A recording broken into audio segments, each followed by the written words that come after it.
हमारी एक ही बहन है। माँ बाप ने बहुत उसको पढ़ाया लिखाया, बहुत अच्छी पढ़ी लिखी है वो। बहुत मेहनत के बाद ना एक जगह उसका रिश्ता भी पक्का हो गया था। सारी तैयारी हम लोगों ने कर ली। फिर कुछ टाइम बाद लड़के वाले डिमांड रखते हैं कि उनको बुलेट चाहिए दहेज में, इतना कैश चाहिए। साहब हम लोग गरीब आदमी है, हम लोग इतना कुछ इतने कम समय में कहाँ से करेंगे। साहब आपको अच्छे से पता है ना, अगर मेरी बहन की शादी नहीं होगी तो पूरे समाज में मेरे माँ बाप की थू-थू हो जाएगी, और ये हम कभी भी नहीं चाहते। तो बस हमने ये सोचा था कि हम कहीं से भी पैसा उधार लेंगे, दो जगह काम करेंगे, लेकिन अपनी छोटकी की शादी कराएंगे और दहेज में जो भी लगेगा हम खुद देंगे। हम इसी बारे में अपनी माँ से बात कर रहे थे। देखो, मुसीबत किसी के भी साथ आ सकती है, और उस मुसीबत में कौन किसके साथ खड़ा होता है ये ज्यादा मैटर करता है। और तुम्हारे पापा ने हमें इतने साल सर्व किया, अब तुम हमारे पास इतने टाइम से जॉब कर रहे हो और हमारे साथ इतने लॉयल हो, तो हमारा फर्ज बनता है कि हम भी तुम्हारे काम आए। तुम्हारी बहन की शादी के लिए मैं ये पैसे दे रहा हूँ, पूरे 10 लाख।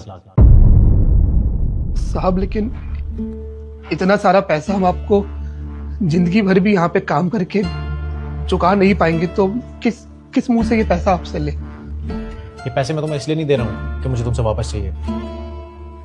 ये पैसे मैं उस लड़की को दे रहा हूँ जिसकी शादी है, वो बेटी वो बहन। और वैसे भी कहते हैं ना, बेटियों के ऊपर खर्चा हुआ पैसा वापस नहीं लेते, तो बस ये उसी के लिए पैसे हैं। उसकी शादी धूमधाम से करो, और हाँ, जब तक शादी नहीं होती तब तक तुम छुट्टी पे हो। साहब हमें नहीं पता किस मुंह से हम आपका धन्यवाद करें। अगर आप सही वक्त पे आके हमारी मदद नहीं करते ना, तो भगवान ही मालिक होता हमारी बहन की शादी का। हमें भी नहीं पता कि हमारी बहन की शादी कैसे होती। बहुत बहुत धन्यवाद आपका।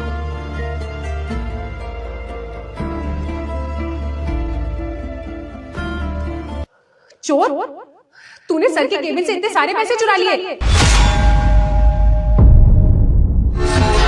देखा सर, मैंने आपको वार्न किया था ना, ये कभी ना कभी ऑफिस में चोरी जरूर करेगा, अपना हाथ साफ करेगा और भाग जाएगा यहाँ से। तूने इतने सारे पैसे चुराए, नीचे रख पैसे। रुको, कोई जरूरत नहीं नीचे पैसे रखने की। और तुम कौन होती हो इससे इस तरीके से बात करने वाली? मेरे होते हुए तुम्हें किसने अथॉरिटी दी इससे बात करने की?